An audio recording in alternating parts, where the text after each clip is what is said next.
जनकपुर में जाकर के और धनुष को भंग किया है। और धनुष भंग करने के बाद में किस प्रकार से सीता के साथ में विवाह किया। आज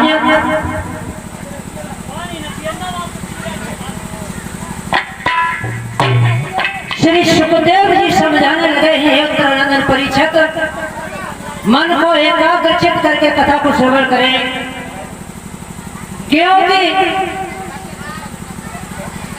आपको श्राप लग चुका है कि 7वें दिन आपको तक्षक आकर के डस लेगा। इसीलिए सारी मोह माया को तज करके भगवान के चरणों में अपना चित्त लगाएं और कथाओं को श्रवण करें।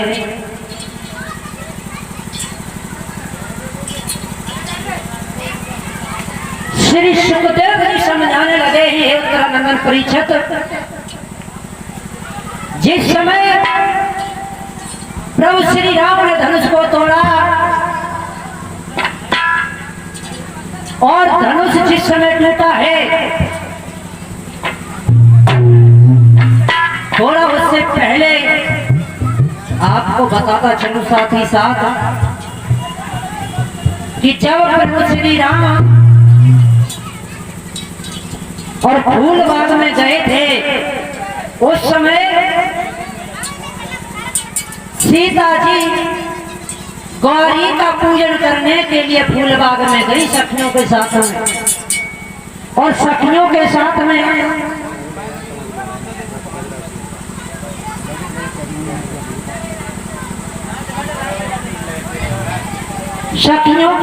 जिस समय गई है परीक्षक महाराज, तो उसमें एक सहेली ऐसी थी जो सीता की सबसे प्रिय सहेली थी। और हाँ चाबी दे दो। जब वो उस बगिया में घूमने गई सहेली, तो देखा है प्रभु श्री राम और भैया लक्ष्मण दोनों फूल बाग में फूल तोड़ रहे हैं। तो आज जाकर के सीता से कहा है कि बहन, फूल बाग में एक बहुत सुंदर और सुशील पुरुष आए हैं जो अवध नगरी के राजकुमार हैं, राम और लक्ष्मण।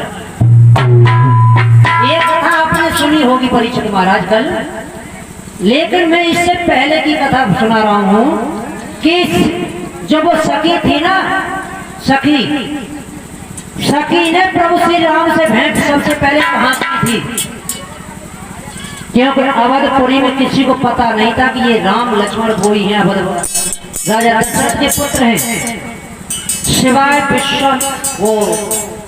विश्वामित्र के सिवा किसी को पता नहीं था। तो बात उस समय की है जो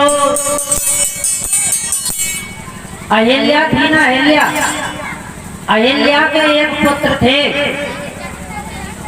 और वो थे राजा जनक के कुलगुरु। तो जो सीता की सहेली थी वो उन्हीं गुरुजी के पास में शिक्षा ग्रहण कर रही थी। कौन सी? पशु पक्षियों की भाषा बोलने वाली, पशु पक्षियों की भाषा बोलने वाली विद्या को ग्रहण कर रही थी।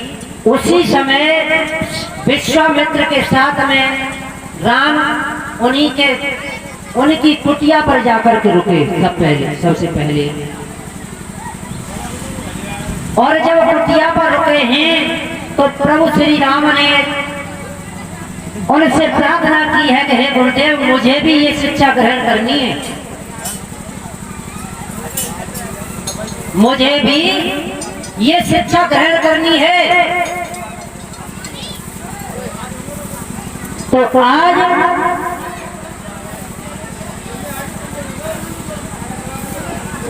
जो अहिल्या के पुत्र थे उन्होंने कहा है कोई बात नहीं, आप भी ग्रहण करो। तो अल्प समय में यानी थोड़े ही समय में उन्होंने उस विद्या को ग्रहण किया था। तो आज वो जो सीता की सहेली थी वो कहने लगी कि मैं काफी समय से इनके पास शिक्षा ग्रहण कर रही हूँ और मैंने इस विद्या को नहीं सीख पाया और उन्होंने थोड़े से समय में सीख लिया। तो आज श्री राम से बोली है वो सहेली कि हे प्रभु, कि हे राम, आप मुझसे विवाह कर लो।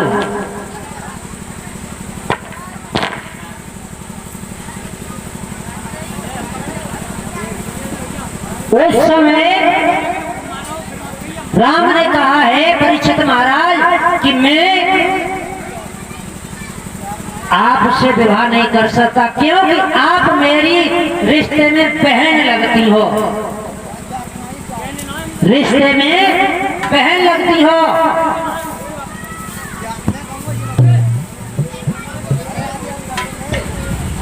क्योंकि इस आश्रम में जितने भी बच्चे हैं, चाहे वो लड़की हो या लड़का हो, सभी मेरे भाई और बहन के समान हैं, इसलिए मैं आपसे विवाह नहीं कर सकता। तो आज श्री रामचंद्र जब फूल बाग में पहुंचे तो उसी सहेली ने पहचान करके कहा कि हे सीता, फूल बाग में बहुत से सुंदर पुरुष आए हैं जिन्होंने सारी जनकपुरी को मोहित कर रखा है। तो सीता के मन में ये विचार आया कि मैं भी देखना चाहूंगी। यहाँ से आगे की कथा तो आप जानते ही हो। अब आते हैं यहाँ से आगे की कथा की तरफ।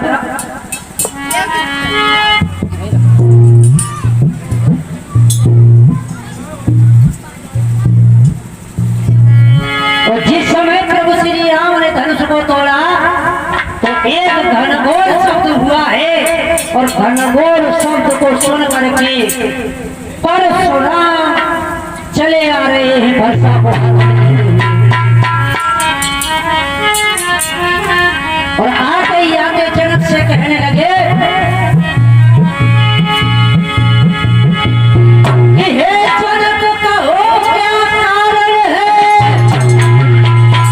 और ये भारी भीड़ भाड़ क्यों है, और ये अभी शोर यहाँ कैसा,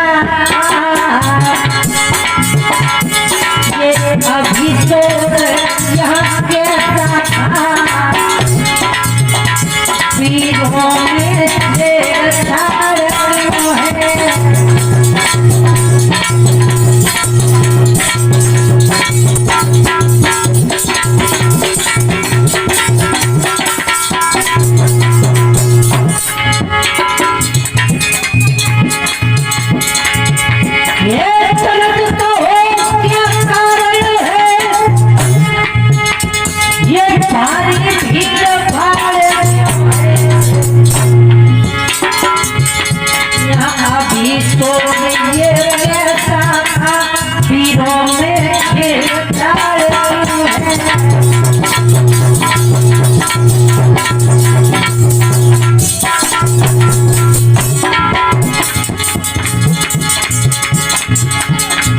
आज परशुराम को देखा है क्रोध में, तो आज जनक की मुख से शब्द नहीं निकले। तब तक क्या हुआ है, टूटे हुए धनुष पर निगाह पड़ गई परीक्षित महाराज, और जैसे ही निगाह पड़ी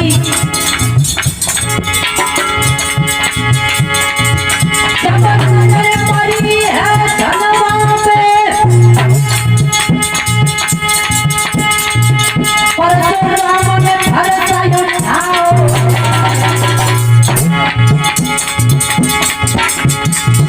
ये जनक बता किसने तोड़ा, आप जन सुनाओ है।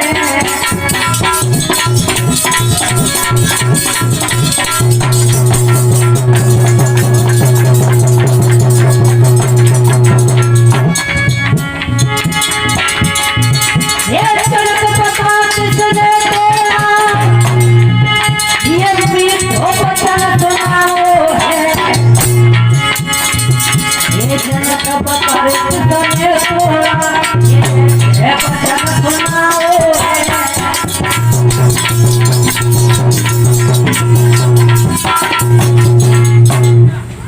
कहने लगे हैं परशुराम, हे जनक एक बात बता, ये शिव जी का धनुष किसने तोड़ा है?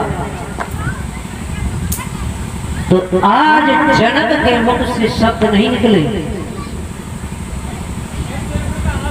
सभी राजा महाराजा डर के मारे अपना अपना परिचय देने लगे। और जब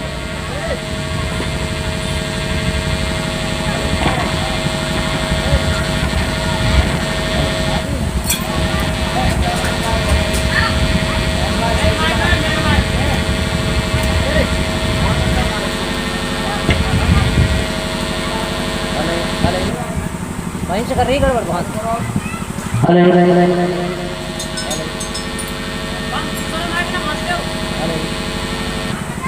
अरे अरे अरे अरे आज महाराज जनक ने कोई शब्द नहीं कहा।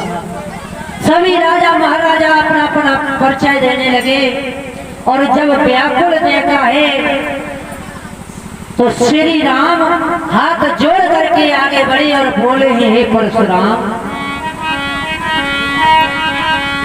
राय सिंह बेटा ये टैक्सी की आवाज बढ़ा दे, इसकी बाजे की आवाज बढ़ा दे।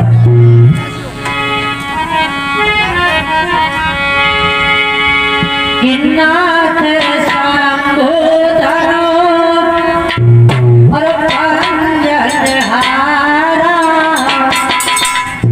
कोई है को एक दास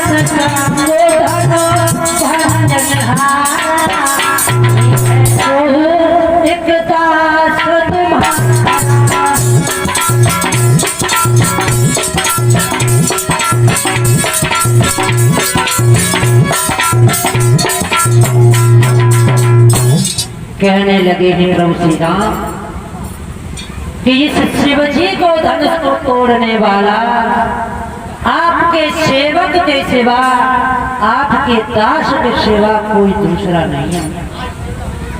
तो परशुराम बोले हैं कि तू सेवक का मतलब भी जानता है। सेवक वो होता है जो सेवा जैसा कार्य करे। सेवक उसे कहते हैं जो सेवा जैसे कार्य करे।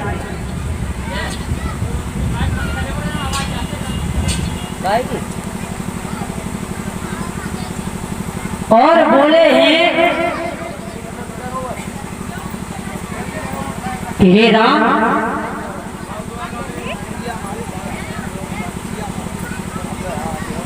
तुम्हें पता नहीं है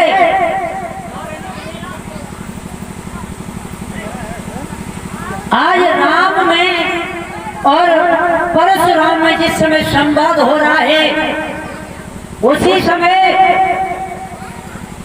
लक्ष्मण आगे बढ़े और बोले हैं, भैया इसमें दोष तुम्हारा नहीं है। तुम कह रहे हो दोष है मेरा, अरे तुम्हारा क्या दोष है? और बोले, अरे छुआ तो टूटे को पाता है ना दोष, और मोने बेटे काज करिया के तालो।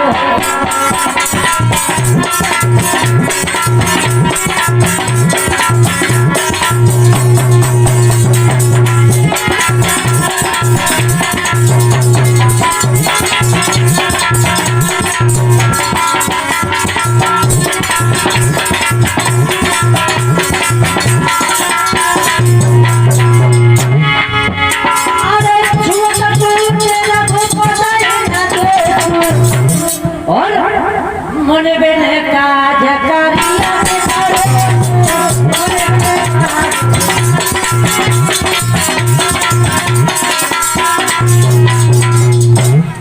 लक्ष्मण बोले हैं, छुआ तो टूटे रघु गवाता ही न दोषू, यानी ये परसों से पड़ा हुआ धनुष सड़ा हुआ गला हुआ था और प्रभु श्री राम के नेक हाथ लगाने से टूट गया, तो इसमें राम का क्या दोष है? और मोने बेने काज करिया के करोड़, और आप इस वर्षों से पड़े हुए धनुष पर इतना क्रोध कर रहे हो, आपको शोभा नहीं देता। तो लक्ष्मण से परशुराम बोले कि तुझे पता नहीं है ये धनुष कौन सा है? तू इसे बता रहा है कि ये धनुष सड़ा गला है। अरे ये भगवान भोलेनाथ भूतनाथ का धनुष है जो दधीच की दिनाक की हड्डी का बना हुआ था, और दधीच की हड्डियों से 3 अस्त्र बने थे महाराज परीक्षित। एक था वज्र जो कि इंद्र को दिया गया, एक सारंग नाम का धनुष था जो विष्णु भगवान को दिया गया, और एक धनुष ये था जो भोले बाबा को दिया गया था। आज परशुराम बोले हैं कि तू इन धनुष की तुलना और धनुषों से कर रहा है। और लक्ष्मण बोले सुनो,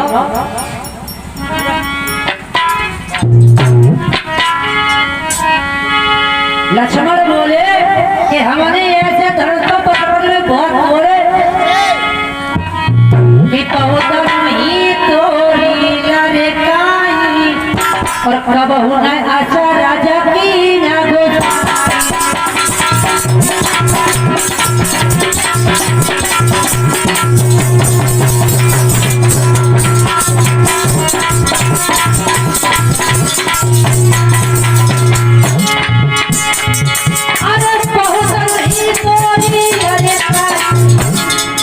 और कबहू नहीं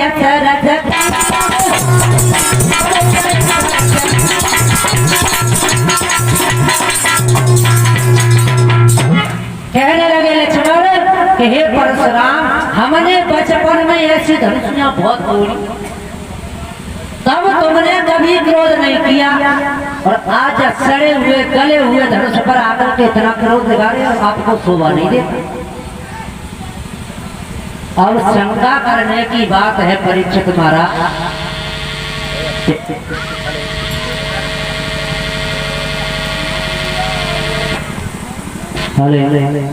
शंका करने की बात है कि ये धनुष लक्ष्मण ने कहां पर तोड़ी? बोलो, माइक दे दे।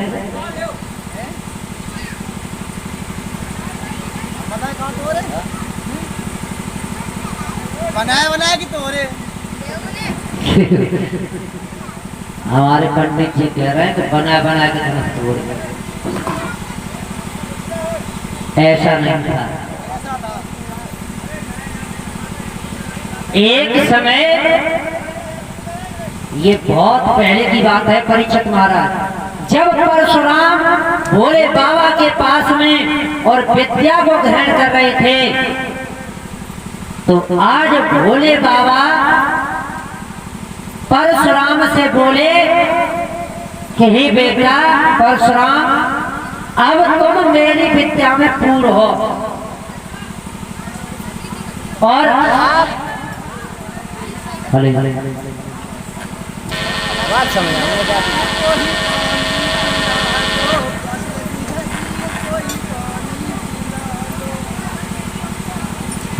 हले